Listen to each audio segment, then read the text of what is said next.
Então, a primeira doutrina do Evangelho Quadrangular é salvação. E o que eu alcancei sobre esta doutrina, segundo a palavra de Deus?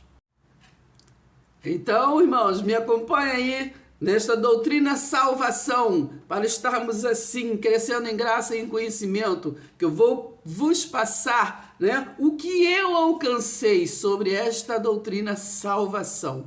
Porque nós aprendemos, nós pesquisamos e estudamos não somente para nós mesmos, mas para compartilhar, né? Isso é o evangelizar hoje. Nós temos que compartilhar. Então eu compartilho, assim como eu compartilhei o que eu ouvia, eu agora estou compartilhando com os irmãos para que os irmãos venham a estar compartilhando com outros, né? E estarmos assim, dividindo, né? Dividindo e multiplicando e somando entendimentos, entendeu?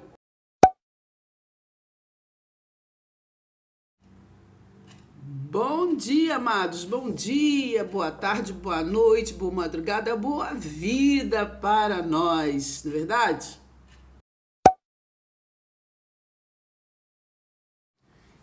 E eu alcancei assim, o que é a doutrina salvação para os nossos dias, né? Para nós que estamos no reino de Deus. Então, achei Apocalipse 21. O que é Evangelho Quadrangular? Então viu uma nova terra e um novo céu, porque a primeira terra e o primeiro céu haviam desaparecido e o mar já não existia mais. Né? Foi a profecia sobre os nossos dias. Eu, João, vi a cidade santa, a nova Jerusalém, descendo de Deus, e vi do céu. Era uma vista gloriosa, linda, como uma noiva que vai se encontrar com o seu noivo. Eu ouvi um alto brado que vinha do trono, dizendo: atenção, a morada de Deus agora está entre os homens. E ele morará com eles, e eles serão o seu povo. E sim, o próprio Deus estará entre eles e será o seu Deus. Ele enxugará todas as lágrimas dos olhos deles, e não haverá mais morte, né? Porque ele trouxe vida eterna, é verdade? Vida em abundância. Não haverá mais morte, nem tristeza, nem choro, nem dor. As coisas antigas já passaram, né? A lei da condenação. E aquele que estava sentado no trono disse: veja, eu estou fazendo novo pacto, nova aliança, aliança da graça, verdade? E aquele que estava sentado no trono disse: veja, eu estou fazendo novas todas as coisas. E então ele me disse: ponha isto por escrito, porque o que eu lhe digo é verdadeiro e digno de confiança. E continuou: está terminado. Eu sou o Alfa e o Ômega, o princípio e o fim. A quem tiver sede, eu darei de graça, as fontes da água da vida. Aquele que vencer herdará todas estas bênçãos. Aquele que vencer o quê, irmãos? Vencer, né? As más conversações, né? As vãs doutrinas, não é verdade? Os ventos contrários, não é verdade? Então, aquele que vencer e herdará todas estas bênçãos, né? Porque entrará no reino de Deus. Aqueles que não venceu são aqueles que estão em Mateus 7, do versículo 21 a 23, nem todo aquele que diz Senhor, Senhor, né, conseguiu entrar neste reino espiritual, porque Deus é espírito. E é isso que muita gente não entende, né? Muita gente faz até hoje, nos dias de hoje, com o nosso entendimento, faz como Pedro fez quando viu Jesus original, né? O Jesus Cristo, o ungido, quando viu ele no original, disse: é fantasma, não é verdade? Mas nós crescemos na graça e no conhecimento, né, irmãos? Pelo amor de Deus. Eu serei o seu Deus e ele será meu filho. Mas os covardes, aqueles que são infiéis a mim, né? Os corruptos, os assassinos, os que cometem o quê? Imoralidade, né? A imoralidade, irmãos, é quando se quer se ensinar, né? Assim, se for para discipular, né? Com vãs doutrinas, pôr a goela abaixo um ao outro, às vezes os seus próprios objetivos, não é verdade? Coisas de estatutos, bandeiras terrenas, do qual se o intuito é se pregar o quê? Se pregar Cristo, né? O ressuscitado. Então, às vezes, muitas das vezes, a gente evidencia muito mais as coisas terrenas, os objetivos terrenos, os propósitos, as obras, né, humanas, do que o propósito, o princípio, que é recomendar Deus, né, recomendar a conhecer este Deus maravilhoso, né, que é invisível, mas é real.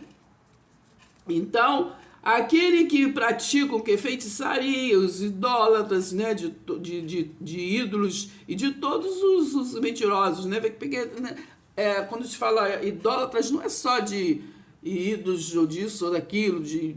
Então, há variedade de idólatras, né? Idolatram pessoas, né? Nós vemos isso. As pessoas idolatram pessoas, idolatram a ponto, muitas das vezes, de ser, muitas das vezes, manipulado, muitas das vezes tem medo, né? Muitas das vezes se escravizam, né? Por falta de conhecimento, por falta de meditar a palavra, né? Por falta de meditar a palavra, porque Deus, ele separou, deu dons a uns para falar e também deu dons a outros para ouvir, né? E tanto o que fala, tanto o que o ouve, o crescimento, o entendimento vem, do alto, entende? Então, porque a sabedoria do mundo é vã, verdade? Está escrito. Então, esta é a segunda morte, né? Por isso que lá em Mateus 7:22, quando ele disse, eu fiz maravilha, eu faço cura, eu fiz isso, fiz tantos cultos maravilhosos no teu nome. Aí Jesus disse, apartai-vos de mim, eu não te conheço. Entendeu? Não tinha espiritualidade nenhuma no que você fazia. Você fazia muito isso, muito aquilo. Organizava isso, organizava aquilo, mas eu não vi espiritualidade. E eu sou espírito. Eu trato com espírito. Então um dos 7 anjos que haviam derramado os vasos que continham as 7 últimas pragas veio e me disse, venha comigo que eu lhe mostrarei o que? A noiva, a esposa do Cordeiro. Então, irmãos, vamos entender, né? A esposa do Cordeiro. Então, em Jesus de Nazaré, ali se formou o quê? A noiva. Temos ali várias passagens que vinham ali desde o tempo que Deus falava através dos profetas, né? Temos lá a viúva do Sulamita, né? A Sunamita, aquela viúva da botija, né? Da botija de azeite. Tudo aquilo era o quê? Formação o quê? Da noiva. Em Jesus de Nazaré foi formado a noiva, entenda. Mas em Jesus Cristo foi revelado o quê? A esposa. O Cordeiro já veio, já pagou o preço pela sua noiva. Já pagou o preço. Comprou com sangue. Então, ele ali fez o quê? Uma nova aliança. Então, ele aliançou. O que é a aliança, irmãos? Presta atenção, hein? Então, ali teve o que? Não é mais aquela aliança o que? De noivado. Mas na graça é a aliança o que? De casamento. Tá esperando para casar quando? Presta atenção, hein? Então, eu estou lendo Apocalipse 21, versículo 9. Então, um dos 7 anjos que haviam derramado os vasos que continham as 7 últimas pragas veio e me disse, venha comigo, que eu lhe mostrarei a noiva, a esposa do Cordeiro. Numa visão, ele me levou em espírito, tá vendo? Ele me levou em espírito, esse reino espiritual que casou com Cristo, entendeu? Casou, ele está dentro de vós, dentro de nós. Houve aquele casamento. Então é espiritual, irmãos, é espiritual.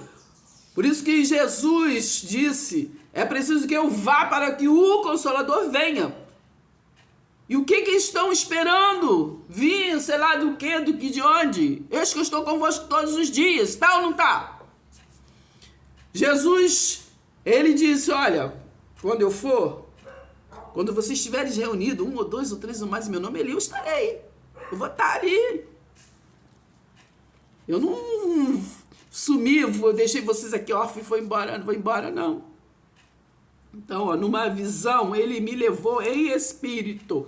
Hoje, quando às vezes, muitas das vezes, vou falar rasgado, a gente fala sobre a vocação, né, o dom, eu não sei direito como que se fala, que nós saímos do corpo. Assim como foi feito com Paulo, quando Deus quis falar com ele, Cristo quis falar com ele, a luz, né? Luz lá de Atos 22, versículo 8.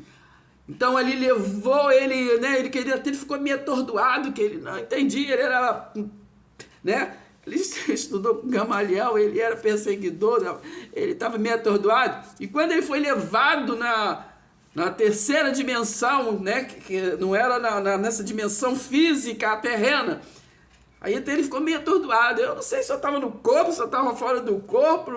Ele ficou meio, né, sem entender, porque é difícil mesmo, né, irmão? Até o dia de hoje, as pessoas, infelizmente, não comem essa comida sólida. Então, ali, né, o João, quando teve essa revelação, a revelação que foi dada a ele, não foi no corpo físico. Presta atenção, ele lê lá direitinho, presta atenção. Então, numa visão, ele me levou em espírito ao pico muito alto de uma montanha, e de lá eu contemplei aquela magnífica cidade. Como que ele contemplou essa cidade, irmão? Ele estava no corpo físico? Presta atenção. Entendeu? Ele já era vivo, ele tem essa vida eterna, é abundância, né? Que mais tarde faremos um vídeo falando sobre os predestinados, sobre predestinação, que ninguém vê, ninguém pregar sobre predestinação, só pregam, né, coisas que ali, mas, enfim. Então, numa visão, ele me levou em espírito ao pico muito alto de uma montanha, e de lá eu contemplei aquela magnífica cidade, a Santa Jerusalém, descendo dos ares, vinda de Deus. Então, o que ele estava contemplando é essa nova Jerusalém. Não foi aquela casa do tesouro, que até hoje ficam pisando no barro sem entendimento, querendo alimentar a casa do tesouro. Entendeu? Aquilo foi do velho pacto. Aquilo foi a Jerusalém física. Entendeu? Templo físico. Mas no nossos tempos se trata do templo espiritual. Quem é vaso? Quem é templo do Espírito Santo? Presta atenção, meu Deus. Então, contemplando aquela magnífica cidade, a Santa Jerusalém, descendo dos ares, vinda de Deus, estava cheia da glória de Deus e cintilava e fulgurava como uma pedra preciosa de cristal puro como jaspe. Os muros dela eram grandes e altos, com 12 portões guardados por 12 anjos, né? E nos portões estavam escritos os nomes das 12 tribos, o quê? De Israel, né? Aqui, a Israel, nessas tribos, não eram mais físicas, não é verdade? Porque as 12, por que estava aqui no espiritual as tribos? Porque elas foram edificadas na doutrina que da circuncisão, né? Depois vocês vão lá e leem o livro de Tiago, ali quando o Tiago começa ali a pregar ali, tá falando com as 12 tribos, né? Então, toda aquela doutrina dele de Tiago, não é verdade? Então, isso fica para um outro vídeo, mas vamos continuar aqui. Então, haviam 3 portões de cada lado, norte, sul, leste e oeste. Os muros tinham 12 pedras nos alicerces e nelas estavam escritos os nomes dos 12 apóstolos do Cordeiro. Então, aí aqui estava também mostrando o nome dos 12 apóstolos do Cordeiro, de Jesus de Nazaré, aquele que foi o Cordeiro Santo, entendeu? Porque o Jesus de Nazaré, quando ele foi ali, está lá em João 17, né? Ali, quando ele estava entregando que a sua igreja, né, que eram os 12 apóstolos, ele já falou assim, ó, se não me engano, lá no versículo 16 de João 17, né? Ó, vocês, filhinhos, vocês estão no mundo, mas vocês não são do mundo, como eu também não sou. Presta atenção, entendeu? Então, os muros tinham 12 pedras, nos alicerces e nelas estavam escritos os nomes dos 12 apóstolos do Cordeiro. O anjo segurava na mão uma vara, o quê? De medir. De medir o quê? A igreja do novo pacto, irmãos. Essa igreja quadrangular, que não tem brecha, é eficaz. Não estou falando aqui de bandeira terrena, mas estou falando da medida quadrangular espiritual, princípio eterno. O anjo segurava na mão uma vara de medir feita de ouro para medir a cidade, né? E os seus portões e os seus muros. Quando ele a mediu, descobriu que era quadrada, com a mesma largura que o comprimento. Ele mediu a cidade, né, com a vara, né? Tinha 2.200 quilômetros de comprimento. A largura e a altura eram iguais, né? Iguais, eram quadrados. Então ele mediu os muros e viu que tinham 64 metros de espessura, segundo a medida padrão usada pelo anjo. Este anjo maravilhoso, Jesus ressurreto, Jesus Cristo ressurreto, esse que não usurpou de ser igual a Deus, né? Mas que nos trouxe vida e abundância, nos tornando assim, não mais escravos, mas filhos de Deus. Irmãos, essa foi a primeira parte, né, desta doutrina salvação, né? Teremos outras partes até concluir o nosso raciocínio do que nós alcançamos sobre este ensino salvação.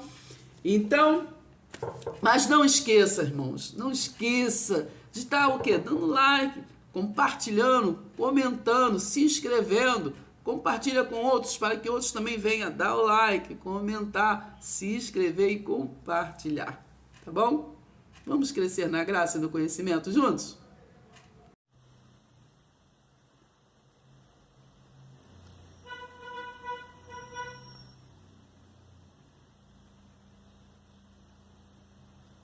Canal Oráculos do Céu, a graça revelada com a irmã Darcy Marie, do Facebook, blogueira na real. Inscreva-se. Não esqueça do joinha. Paz seja convosco.